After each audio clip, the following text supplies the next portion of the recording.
Ballz. That's actually what the games are called. Ballz. Ballz 3D on Sega Genesis and SNES. It's 8-bit, you little shit, that's right, punk. Just rage and quit, I don't care, don't give a fuck. It is time for me to go level up. It's 8-bit, you little shit, that's right, punk. Just rage and quit, I don't care, don't give a fuck. It is time for me to go level up.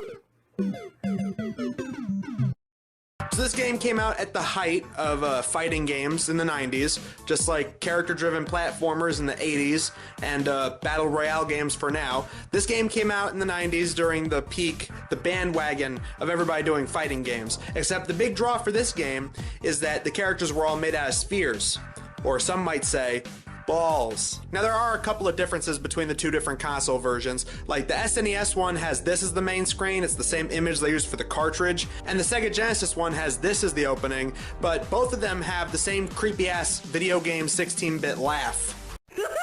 This is coming from the main bad guy and the final boss of both of the games, the Jester, and he says that you have to fight all of his minions throughout all the levels, and he would be the big final boss, and if you're able to beat him, he'll grant you a wish. A wish? Well, I wish for a better game. Oh man, you got him. Hilarious and original. The Jester, coming in here with that fucking juggalo-ass name. So yeah, the entire game is all these characters are made out of balls, and you have to select a main character to play as, and every level you're fighting all the other characters. Now for the Genesis version, there's a lot of really weird shit that kind of just makes you wonder what the hell you're playing, and half the time it makes you feel like you're drunk. And granted, I was drunk while playing this, but still. Like for example, I don't know if this footage really shows it well, but it feels like the ground is moving, and it feels like your character is going against the ground.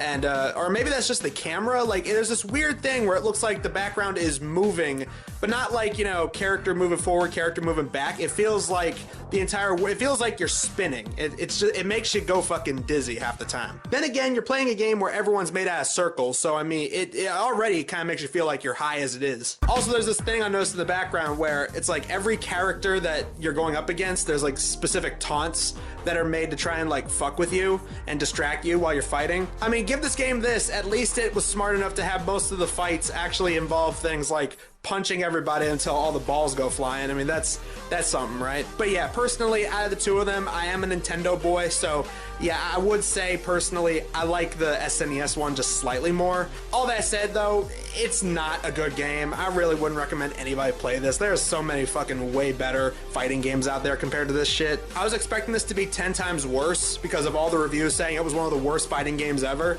And honestly, it's bad, but it's honestly not that bad. I mean, it's at least playable. It's just I don't really know why you would want to play it. And I know I say this a lot, but I think the best circumstance to play this game is if you're super drunk or super high and you're looking for some weird shit to trip out to, then yeah, definitely play this game. And now, since I went this whole video without saying anything, I'm gonna end the video by saying it. Balls, testicles, scrotum, nutsack, family jewels, bullets, cojones, Howard Stern's penis, baba booey, baba booey. Well, that's enough of those games, fucking balls. You give testicles a bad name. Why don't you go back to your neighbor, the asshole? Get it? Balls, neighbor, asshole.